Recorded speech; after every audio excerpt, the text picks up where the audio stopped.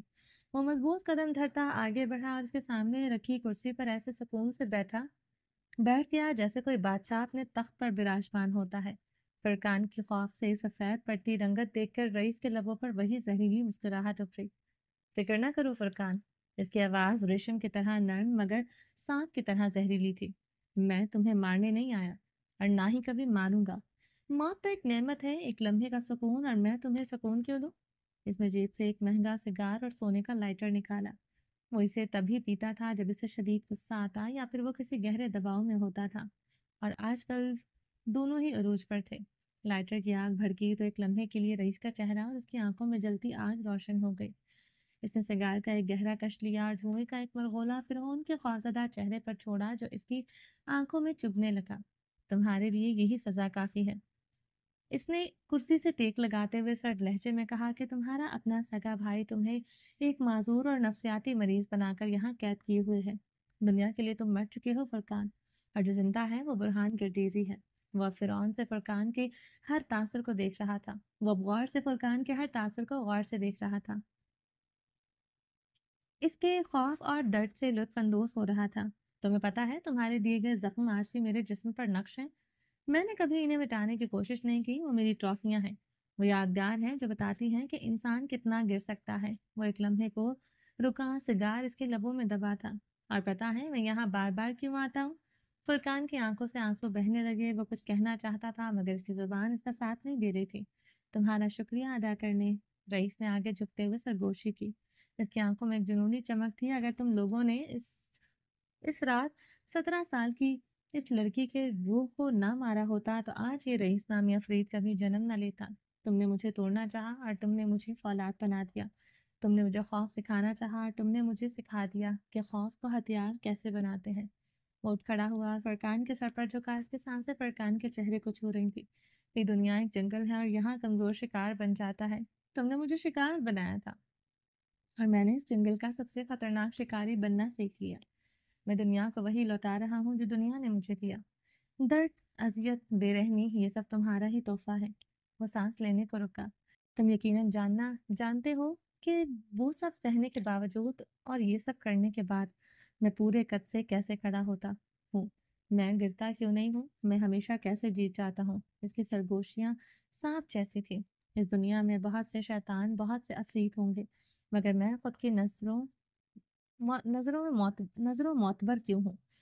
کیونکہ میں اپنی چوائس کو اون کرتا ہوں، میں انہیں تاج کی طرح سجاتا ہوں۔ میں نے تمہیں مارا نہیں، یہ میری چوائس ہے۔ میں زندہ ہوں، تم بھی زندہ رہو گے، حساب برابر۔ یہ کہہ کر اس نے آخری بار فرقان کی ابلتی ہوئی آنکھوں میں دیکھا اور ایک فاتحانہ مسکراہٹ کے ساتھ مڑ گیا، کمرے کے باہر نکل گیا۔ پیچھے فرقان گردیزی کو اس کی ویل چیئر، اس کی خاموش چیخوں اور اس کی زندہ جہنم کے ساتھ تنہا چھوڑ کر اس کا معمار وہ خود تھا۔ خالی راہداری میں وہ ہولے ہولے آگے بڑھ رہا تھا۔ ہاں، وہ دنیا کو وہی لوٹاتا تھا جو اسے ملتا تھا۔ وہ عزت دینے والوں کو عزت دیتا تھا، وفا کرنے والوں پر جان بانٹ دیتا تھا، جبکہ بے وفائی کی سزا موت، جبکہ اذیت کا بدلہ اذیت اور جان کا بدلہ جان تھی۔ وہ اصول پسند آدمی تھا اور اس کے اصولوں میں حساب برابر رکھنا سرفہرست تھا۔ شہر کے شور و غل سے میلوں دور یہ فارم ہاؤس زمین پر جنت کا ایک ٹکڑا تھا، کئی کنالوں پر پھیلا۔ یہ محض ایک عمارت نہیں بلکہ رئیس کی ایک چھوٹی سی سلطنت تھی، جہاں وہ دنیا کے قوانین نہیں، صرف اس کی مرضی چلتی تھی۔ دھوپ سنہری تھی اور ہوا میں گھاس، مٹی اور آزادی کی خوشبو رچی تھی۔ ایک طرف شیشے کی طرح چمکتا ایک وسیع استبل تھا، جہاں دنیا کی بہترین نسل کے گھوڑے اپنی طاقت پر اتراتے تھے۔ اس کے ساتھ ہی گھڑ سواری کے لیے ایک گول ٹریک بنا تھا۔ وہ اس کے پار جدید ترین ہیوی بائکس ایک قطار میں کھڑی تھی، جیسے لوہے کے بنے ہوئے جنگلی جانور اپنے مالک کے حکم کی منتظر ہوں۔ فارم ہاؤس کے دوسرے کونے میں بنے شوٹنگ رینج میں گولیوں کی آواز گونج رہی تھی۔ عروزہ جمال سیاہ تنگ پینٹ اور گہرے سبز رنگ کی ٹی شرٹ میں ملبوس ایک نئی اسالٹ رائفل کی ٹیسٹنگ کر رہی تھی۔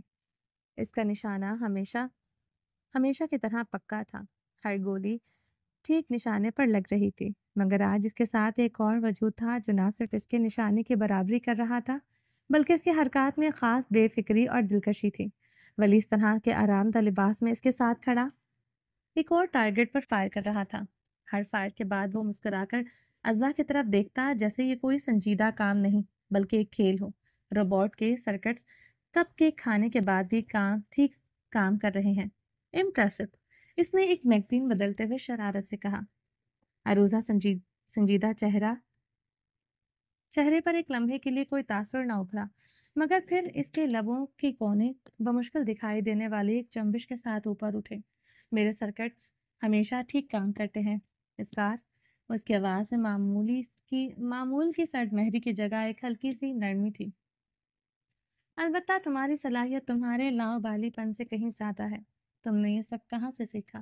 یہ پہلا موقع تھا کہ اس نے ولی کی ذات میں دلچسپی ظاہر کی تھی۔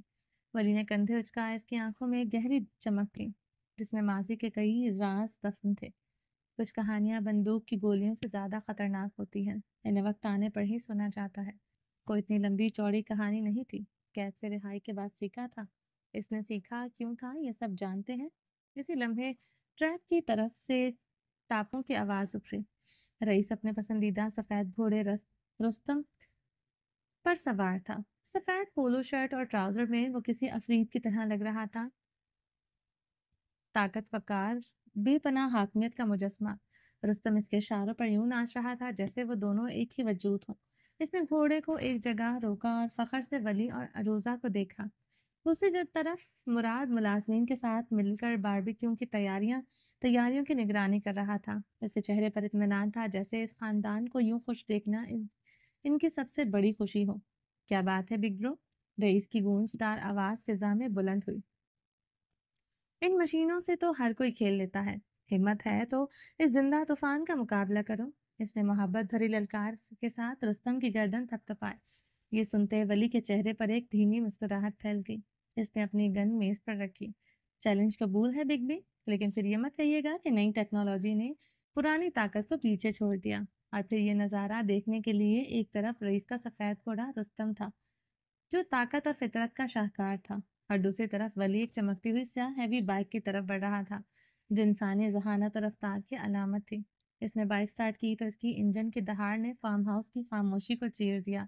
رستم نے اس کی آواز پر بے چینی سے ہنہنا کر اپنے اگلے پاؤں ہوا میں اٹھائے۔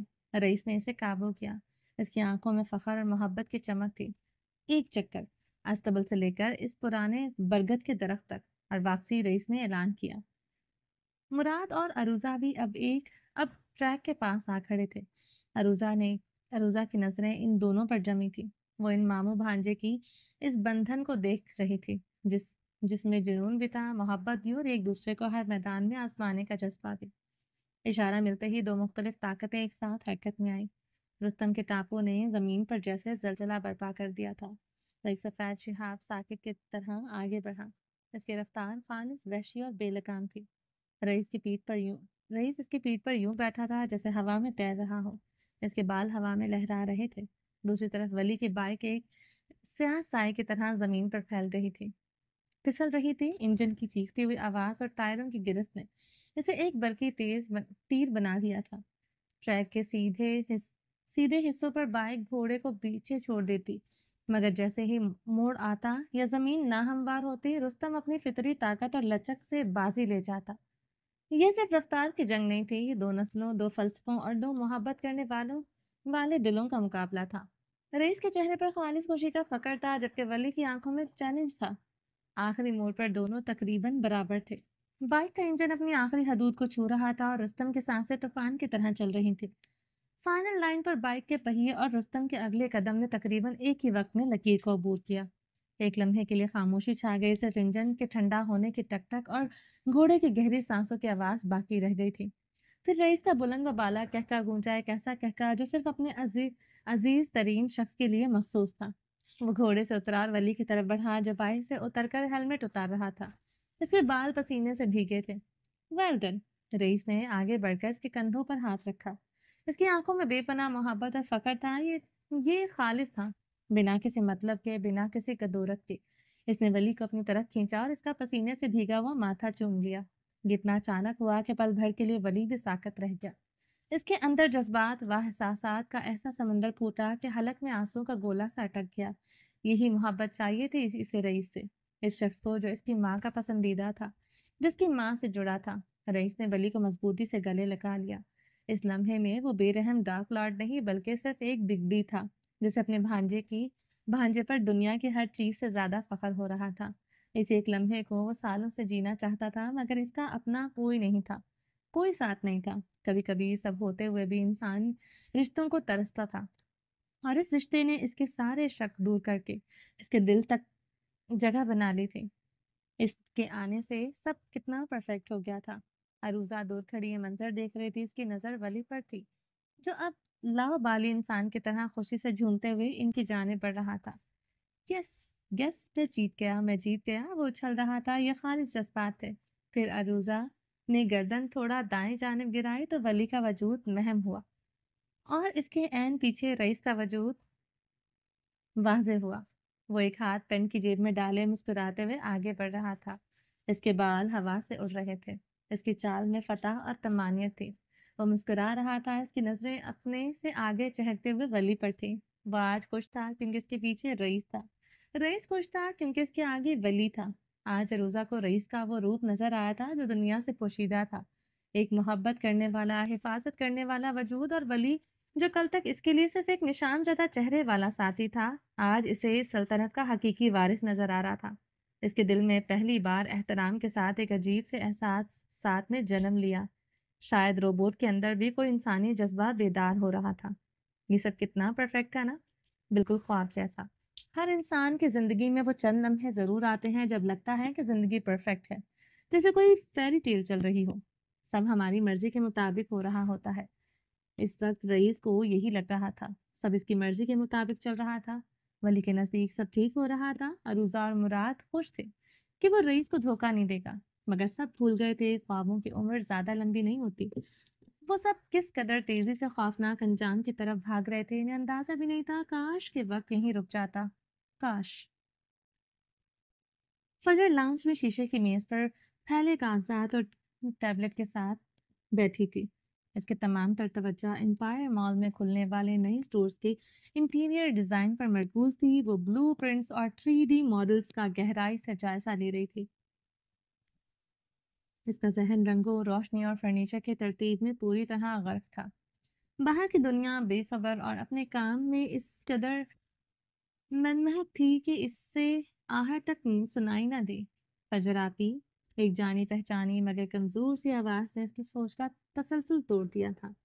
اس نے چونک کر سر اٹھایا اور سامنے کا منظر دیکھ کر ساکت رہ گئی۔ لاؤنج کے دروازے پر صفدر اور روحی کھڑے تھے۔ صفدر کے چہرے پر ایک عجیب سی شکستگی اور التجا تھی، مگر فجر کی آنکھیں سیدھا روحی پر جا ٹھہری۔ کیمو تھراپی نے اس کے چہرے کی رونق چھین لی تھی۔ وہ زرد اور نڈھال لگ رہی تھی، اور اس نے اپنے سر کو ایک ہلکے گلابی اسکارف سے ڈھانپا ہوا تھا۔ اس کے جسمانی کمزوری کے باوجود اس کی آنکھوں میں وہی پرانی ضد اور چمک تھی۔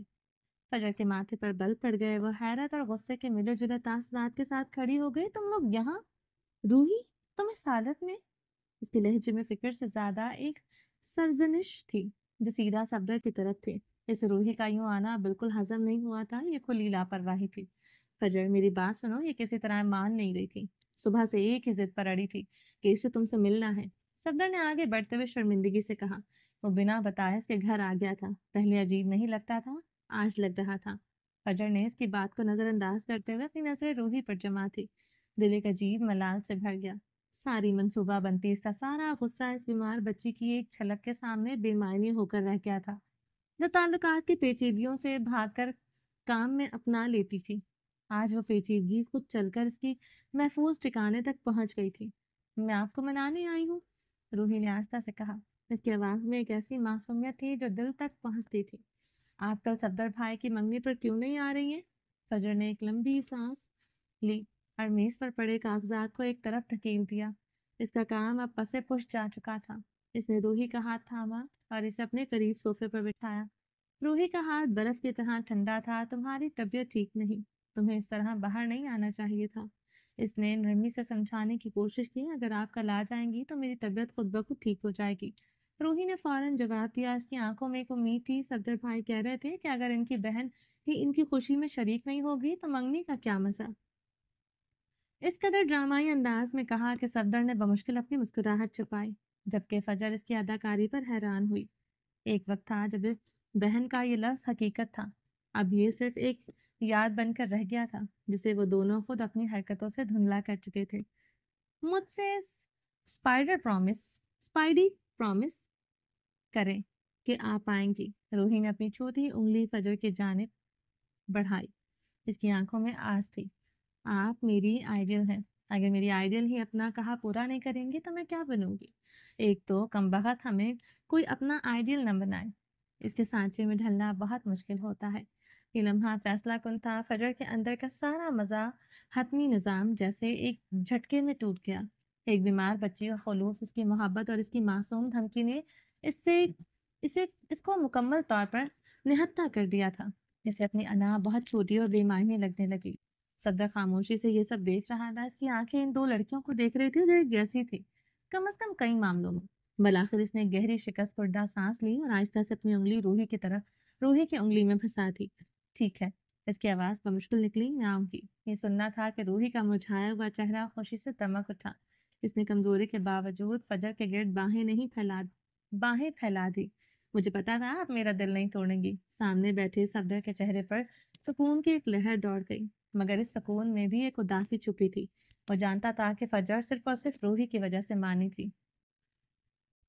کافی دیر ٹہرنے کے بعد جب وہ چلے گئے تو لاؤنج میں ایک گہرا سکوت چھا گیا۔ فجر وہیں صوفے پر بے دم سی بیٹھی رہی۔ اس کی نظریں میز پر بکھرے ڈیزائنر پر پڑی جو اب اسے بے رنگ اور بے معنی لگ رہے تھے۔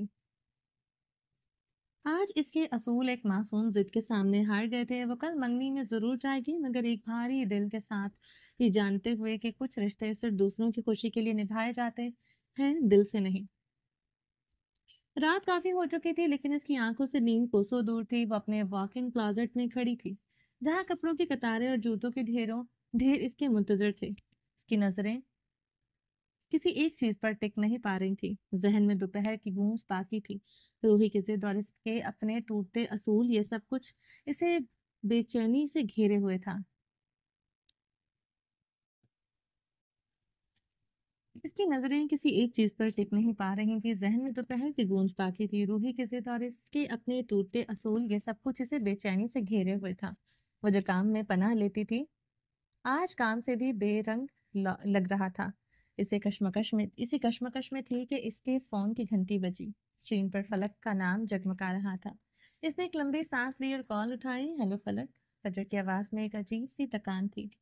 دوسری طرف سے فلک کی آواز آئی جس میں ہمیشہ کسی شوخی نہیں تھی بلکہ ایک پریشانی اور الجھن صاف چھلک رہی تھی۔ رسمی الیکس کے بعد اس نے پوچھا، کیا کر رہی ہو؟ کچھ خاص نہیں، بس دیکھ رہی ہوں کہ کل کیا پہنوں۔ اس کی نظریں سامنے لڑکی ایک سیاہ ساڑی پر تھی جس کی خوبصورتی اس وقت اسے بے معنی لگ رہی تھی۔ فلک کی جانب سے لمحہ بھر کی خاموشی چھا گئی۔ وہ جانتی تھی کہ فجر کے لیے یہ بات کہنا کتنا غیر معمولی تھا۔ کیا مطلب؟ کس کے لیے؟ کہیں جا رہی ہو؟ اس کے ذہن میں فوراً کل رات والی ساری بحث گھوم گئی جب فجر نے صاف انکار کر دیا تھا وہ صفدر کی منگنی کی تقریب میں نہیں جائے گی۔ فجر نے گہری سانس لی اور اپنی آنکھیں بند کر لی۔ صفدر کی منگنی کے لیے؟ اس کی آواز میں ایک بیزاری تھی، زبردستی اصولوں سے پیچھے ہٹنے کی تکلیف۔ تم نے تو کہا تھا تم نہیں جا رہی، بالکل صاف صاف کہا تھا۔ اس کے لہجے میں حیرت کے ساتھ تعصب بھی تھا۔ ان دونوں میں بہت زیادہ بے تکلفی نہیں تھی، لیکن اب وہ صرف اس کی پروجیکٹ پارٹنر ہی نہیں بلکہ اب کزن بھی تھی۔ اس لیے فلک کو فجر کے ایسے بدلے ہوئے فیصلے پر حیرت ہوئی جس سے وہ خود پریشان دکھائی دے رہی تھی۔ اس کے سوال پر فجر نے ایک ٹھنڈی آہ بھری اور کپڑوں کی لٹکتی ریل کو ہلکے سے چھوا۔ میں نے یہی کہا تھا اور میں اپنے فیصلوں پر قائم رہتی ہوں، لیکن آج صفدر اور روحی آئے تھے۔ فلک کی آواز میں فوری تشویش ابھری۔ روحی؟ وہ تمہارے گھر آئی تھی؟ اس کی تو طبیعت بھی ٹھیک نہیں رہتی۔ وہ مجھے منانے آئی تھی کہ میں ضرور آؤں۔ فجر کی آواز میں ایک عجیب سی بے بسی تھی۔ میرا سارا غصہ، ساری ناراضی اس بیمار بچی کی معصومیت کے سامنے بے معنی ہو کر رہ جاتی ہے۔ میں اس کا دل نہیں توڑ پاتی۔ فلک کچھ دیر خاموش رہی، شاید وہ فجر کے دل کی کیفیت کو سمجھنے کی کوشش کر رہی تھی۔ وہ ایک رائٹر تھی، اگر انسانوں کی نفسیات بھی نہ سمجھ پاتی تو پھر تف ہے اس پر۔ ہاں میں سمجھ سکتی ہوں، لیکن اندر کہیں کچھ ٹوٹا تھا۔ تم تو صرف روحی کے لیے جاؤ گی؟ صرف اس کے لیے؟ فجر نے مضبوطی سے کہا، جیسے اس لفظ پر زور دے کر خود کو یقین دلا رہی ہو۔ صفدر نے جو کچھ کیا میں اس کے ساتھ پہلے جیسی کبھی نہیں رہ سکتی، لیکن روحی وہ سب اس میں بے قصور ہے۔ کچھ رشتے واقعی ایسے ہوتے ہیں کہ انہیں بس نبھانا پڑتا ہے چاہے دل نہ بھی چاہے۔ فلک سے بہتر یہ کون جانتا تھا؟ وہ بدک بدوقت مسکرائی۔ شاید یہ تقریب ان سب کے لیے بہترین ثابت ہو جائے، یہ سوچتے ہوئے اس نے ساری پریشانی سوچوں کو خود سے دور دور جھٹکا۔ اچھا بتاؤ کیا پہن رہی ہوں؟ اس نے بات کا رخ پر بدلا۔ ان کا کام کہیں پیچھے رہ گیا تھا جس کے لیے اس نے فون کیا تھا۔ ایک فارمل لہنگا اسکرٹ ہے، ساتھ خوبصورت سا بلاؤز یا پھر میرون ساڑی، دونوں ہی اچھے ہیں۔ ابھی تک فیصلہ نہیں کیا۔ تقریبات اٹینڈ کرنا دنیا کا سب سے مشکل کام ہے، مجھے کچھ سمجھ نہیں آ رہا۔ ایک تھکی ہوئی سرد آہ بھری۔ جو تم بھی پہنو گی تم جو بھی پہنو گی اچھی لگو گی۔ اس کا لہجہ نرم تھا۔ ایک لمحے کے توقف کے بعد اس کا لہجہ بدل گیا۔ لیکن اس سے پہلے مجھے تم سے کچھ اہم بات کرنی ہے۔ ہلکی پریشانی ابھری۔ فجر چونکی پھر خاموشی سے سننے لگی۔ فلک نے اسے اپنے گھر میں ہونے والی گفتگو سنائی، رجب رضا کا ذکر کیا، فجر فخر کی پیشکش، فاخرہ کی ضد، اور وہ دبی ہوئی گھٹن زدہ کشمکش جس میں اسے دھکیلا جا رہا تھا۔ فجر کے لیے یہ پہلا موقع تھا جب وہ کسی لڑکی کی ذاتی زندگی کے بارے میں سن رہی تھی۔ وہ اپنی ذاتی زندگی کسی سے شیئر نہیں کرتی تھی اور نہ ہی اسے کبھی کسی کی ذاتی زندگی جاننے کے بارے میں دلچسپی ہوئی تھی، لیکن اب وہ سن رہی تھی یوں جیسے وہ اچھی دوست ہوں۔ اور فلک نے بھی پہلی بار اپنی نجی زندگی کے کسی پہلو کو یوں لفظوں کا روپ دیا تھا۔ فجر سنتی رہی، خاموش گہری سوچ میں ڈوبی۔ سب سننے کے بعد وہ بلاخر بول پڑی، تمہیں جانا چاہیے، صرف اس کے لیے نہیں کہ سب چاہتے ہیں، بلکہ تمہیں خود بھی جاننے کا حق ہے۔ کشمکش میں زندگی کے بڑے فیصلے دفن نہیں ہونے چاہیے۔ جبکہ فلک خاموش رہی۔ رئیس کا چہرہ، اس کی مسکراہٹ، جس کی موجودگی اب بھی دل کے کسی کونے میں ایک سائے کی طرح چھپی ہوئی تھی، لیکن وہ اس پر بات نہیں کرنا چاہتی تھی۔ اس نے فجر کو رئیس کے بارے میں نہیں بتایا۔ ٹھیک ہے، آہستگی سے کہا گیا، جیسے خود کو بھی قائل کر رہی ہو، تو پھر ہم ایک جیسے کپڑے پہنیں گے۔ پل بھر میں اس کا لہجہ بدل گیا۔ کیوں؟ سوال تو سادہ تھا، مگر پس منظر میں حیرت تھی۔ بس ویسے ہی اچھا لگے گا۔ اس کا لہجہ نرم تھا، کچھ معصوم سا۔ تو بتاؤ کیا پہن رہی ہو؟ یہ میرون ساڑی۔ فجر نے ایک لمحے کو سوچا، جیسے اپنے اندر کسی اصول کو توڑ رہی ہو۔ میں ساڑی نہیں پہن سکتی، نہ میرے پاس ہے، لیکن میرے پاس میرون سوٹ ہے، وہ پہن لوں گی۔ فلک نے جواب دیا، کل ملتے ہیں پھر۔ ٹھیک ہے۔ فجر نے اس بات میں سر ہلایا، مگر دل میں ہلچل تھی۔ وہ جیسے خود سے سوال گو تھی، کیا میں بدل رہی ہوں؟ نو فرینڈز، نو ریلیشنز، نو تعلقات، نو جذبات والا اصول ٹوٹ رہا تھا۔ وہ تعلق سے وہ جس تعلق سے برسوں سے منہ موڑتی آئی تھی، آج دل کی دیواروں پر دستک دے رہا تھا۔ کیا وہ لڑکی فلک تھی، جس کے لیے وہ فروا نے پیشن گوئی کی تھی کہ اس کے لیے وہ ایک دن اپنے سارے اصول توڑ دے گی؟ کیا وہ واقعی اس کی زندگی میں وہ مقام بنانے لگی تھی جسے وہ کبھی کسی کے لیے نہیں رکھتی تھی؟ رات آہستہ آہستہ اپنے آخری پہر میں داخل ہو رہی تھی، لیکن ان دو دلوں کی گفتگو جیسے نئی صبح کی نوید تھی۔ کبھی کبھی دلوں کے درمیان پل بننے کے لیے مشترکہ رنگ کا کافی ہوتا ہے، اور شاید اس بار وہ رنگ مہرون تھا۔ وقت پر لگا کر اڑ گیا۔ رات گزر گئی اور پھر دن بھی۔ اس وقت جب خاموشی ہر سو ایک پراسرار حسن بکھیر رہی تھی، فجر اپنے کمرے میں قدم آدم آئینے کے سامنے ساکت کھڑی تھی۔ اس نے گہرے میرون رنگ کی ساڑی زیب تن کی تھی، جو کسی بھی قسم کی کڑھائی یا بھاری کام سے پاک تھی۔